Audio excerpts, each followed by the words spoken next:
നമസ്കാരം. അപ്പോൾ ഇന്നലെ ഞാൻ കോടതിയെ സമീപിച്ചപ്പോൾ കാണാൻ കഴിഞ്ഞൊരു കാഴ്ചയുണ്ട്. ശരിക്കും പറഞ്ഞാൽ പറവൂർക്കാർ അധികം പേരും പെട്ടിട്ടുണ്ട്. തീർച്ചയായിട്ടും എല്ലാവരുടെയും ഒന്നും വീഡിയോസ് എടുക്കണ്ട എന്നാണ് പറയുന്നത്. കാരണം അവർക്കൊരു ബുദ്ധിമുട്ടുണ്ട്, അത്യാവശ്യം നല്ലൊരു സങ്കടമുണ്ട്. അതോടൊപ്പം തന്നെ മറ്റുള്ളവർ കാണണ്ട എന്നുള്ളൊരു മൈൻഡോട് കൂടിയാണ് അവരൊന്നും വീഡിയോയ്ക്ക് മുൻപിൽ വരാത്തത്. തീർച്ചയായിട്ടും എന്നാൽ അപൂർവം കുറച്ച് ആൾക്കാരെങ്കിലും എനിക്ക് വീഡിയോന് മുമ്പിൽ വന്നിട്ടുണ്ട്. അപ്പോൾ ഈ പാതിപുര തട്ടിപ്പിൽ പെട്ട ആൾക്കാർ അധികവും ഇന്നലെ പറവൂർ കോടതി വളപ്പിലുണ്ടായിരുന്നു. അവരുടെ അത്യാവശ്യം വീഡിയോസൊക്കെ ഞാൻ എടുത്തിട്ടുണ്ട്. അതിനോടൊപ്പം തന്നെ ഒരു പ്രതിഷേധ സംബന്ധമായിട്ടുള്ളൊരു സംഭാഷണം കൂടി ഞാൻ എടുത്തിട്ടുണ്ട്. അത് നിങ്ങളൊന്ന് കണ്ടുനോക്കണം. അതിനിടയ്ക്ക് ഒരു സ്ത്രീജനം പറയുന്നുണ്ട്, ഇതിനെതിരെ പ്രതികരിക്കുമെന്ന് പറഞ്ഞപ്പോൾ ഭീഷണി അടക്കം വാട്സപ്പിൽ ഒരു സന്ദേശം വന്നു എന്ന് പറയുന്നുണ്ട്. അതിനെക്കുറിച്ച് അതൊന്നും നമുക്ക് കണ്ടുനോക്കാം. പ്രതിഷേധിക്കാനൊന്നല്ല ഇപ്പൊ വന്നേക്കണം. പ്രതിഷേധിക്കാം.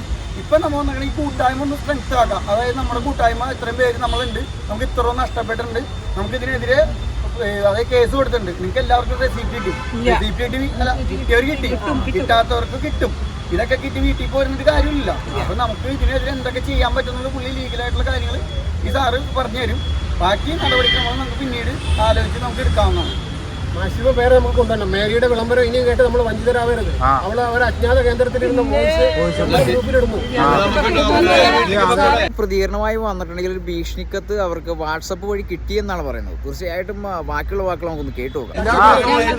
ഭീഷണിക്കത്ത് ഒരു അയച്ചിട്ടുണ്ടായിരുന്നു ഗ്രൂപ്പിൽ. ഞങ്ങൾ അന്ന് കൂടിയവർക്കെതിരെ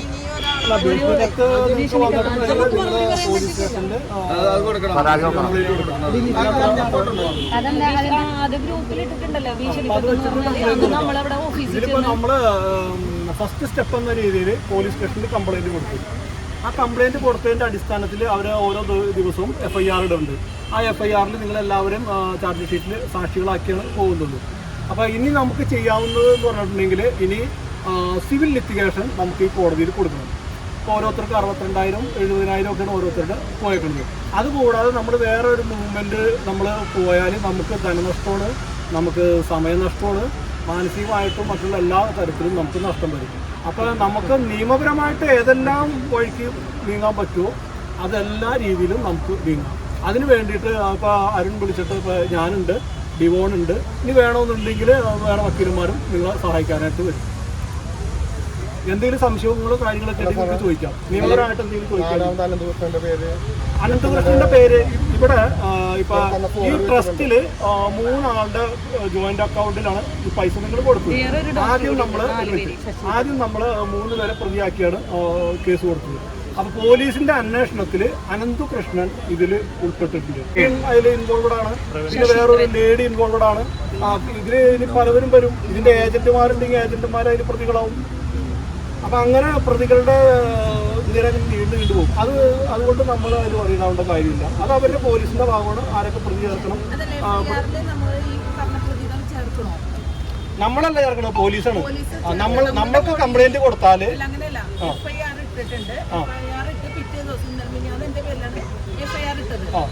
ഇന്നലെ രാവിലെ വീണ്ടും എന്നോട് വരാൻ പറഞ്ഞു. ഇന്നലെ രാവിലെ ഞാൻ രാവിലെ തന്നെ വന്നു കഴിഞ്ഞപ്പോഴത്തേക്കും ഈ അരുൺ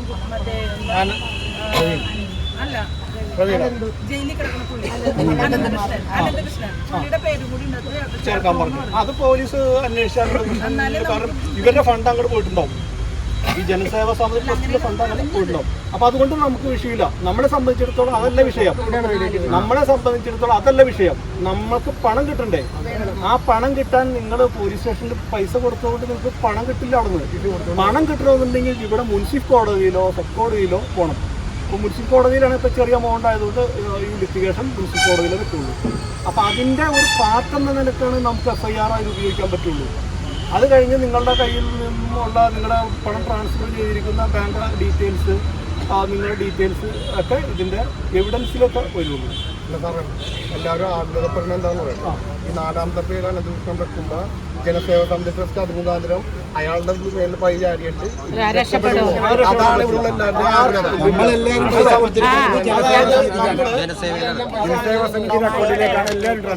ഇതിൽ പെട്ടിരിക്കുന്ന എല്ലാ വ്യക്തികളുടെയും കേട്ടോ, എല്ലാ വ്യക്തികളുടെയും കോടതിയിൽ നമ്മൾ പോകുമ്പോൾ അവരുടെ പ്രോപ്പർട്ടികൾ, ബാങ്ക് ഡീറ്റെയിൽസ്, ജോലിയുള്ളവരുടെ ജോലി, ഇതെല്ലാം ആ ഷെഡ്യൂളിൽ വരും. ഇതെല്ലാം നമ്മൾ അറ്റാച്ച് ചെയ്യും. ആ അറ്റാച്ച് ചെയ്താൽ മാത്രമേ നമുക്ക് പണം നമുക്ക് കിട്ടുള്ളൂ. അപ്പൊ ഒരു സെറ്റിൽമെന്റിൽ വരും. അതല്ലാതെ വെറുതെ ഒരു പരാതി കൊടുത്തിട്ട് നമുക്ക് പണം കിട്ടാൻ പോയില്ല. ഇത് നിങ്ങളുടെ ഒരു ഭാഗ്യം. ഈ പ്രഗത്ഭരായ ആളുകളായതുകൊണ്ട് നിങ്ങൾ രക്ഷപ്പെട്ടു, അല്ലെങ്കിൽ 10 പൈസ ആരും കിട്ടില്ല.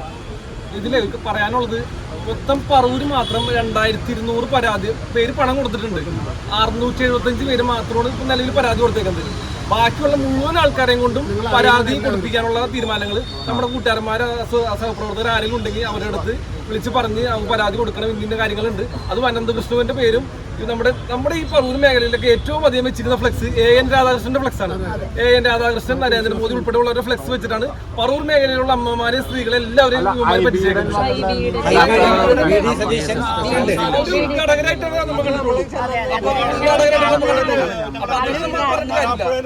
ഈ ഒരു തട്ടിപ്പിൽ പെടാനുള്ള പ്രധാന കാരണം എന്ന് പറയുന്നത് വലിയ വലിയ നേതാക്കന്മാർ ഇതിലുണ്ട് എന്ന് വിശ്വസിപ്പിച്ചുകൊണ്ടാണ് ഈ ഒരു വലിയൊരു തട്ടിപ്പ് നടത്തിയിരിക്കുന്ന തട്ടിപ്പിൽ പെട്ടവർ ഒക്കെയും തുറന്നു പറയുന്നത്. അതും പബ്ലിക്കായിട്ട് ഓരോ നേതാക്കന്മാരുടെ പേര് എടുത്തു പറയാണ് ഓരോ സാധാരണക്കാരും.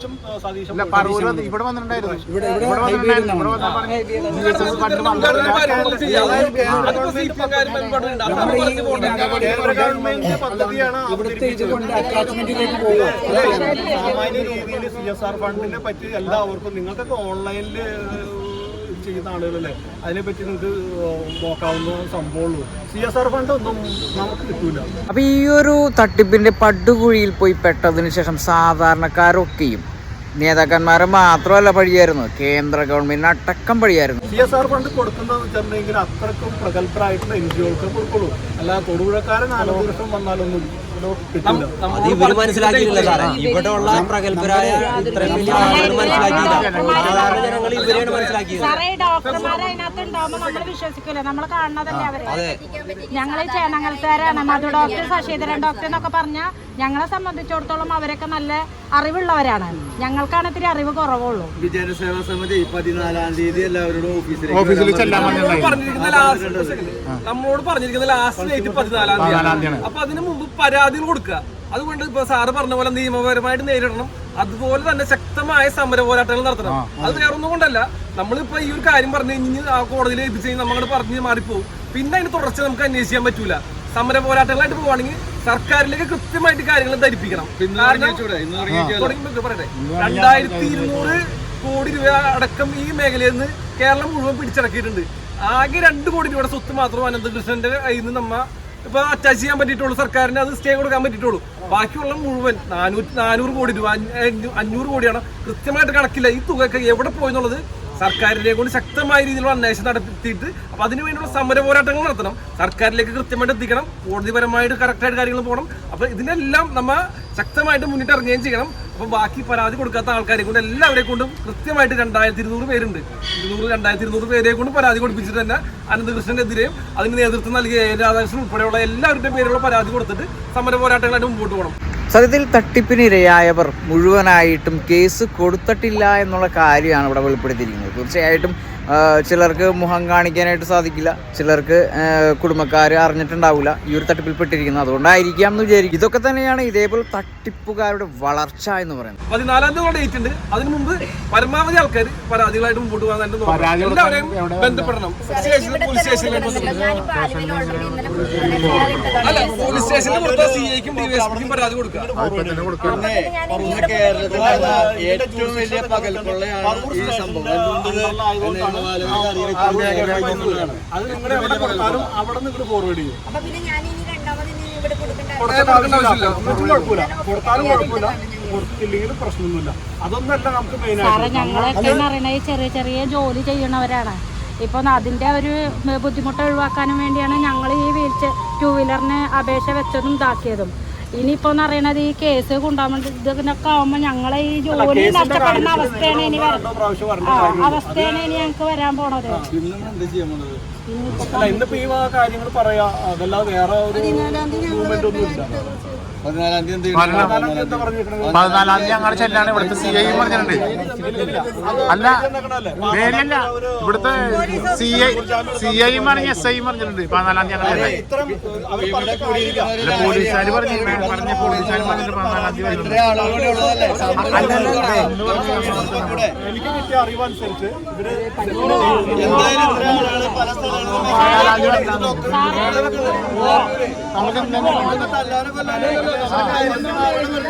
അപ്പോൾ കേരളക്കരയാകെ പാതി വില തട്ടിപ്പിൽ പെട്ടിരിക്കുകയാണ്. അതോടൊപ്പം തന്നെ എറണാകുളം ജില്ലയിലെ വടക്കൻ പറവൂരിൽ ഒട്ടനവധി സാധാരണക്കാരും ഈ ഒരു തട്ടിപ്പിൽ പെട്ടിരിക്കുകയാണ്. പാതി വില തട്ടിപ്പിന്റെ പുതിയ വാർത്തകളുമായി നിങ്ങളുടെ മുൻപിലെത്തും. തീർച്ചയായിട്ടും കമന്റ് ബോക്സിൽ വരിക. I am waiting.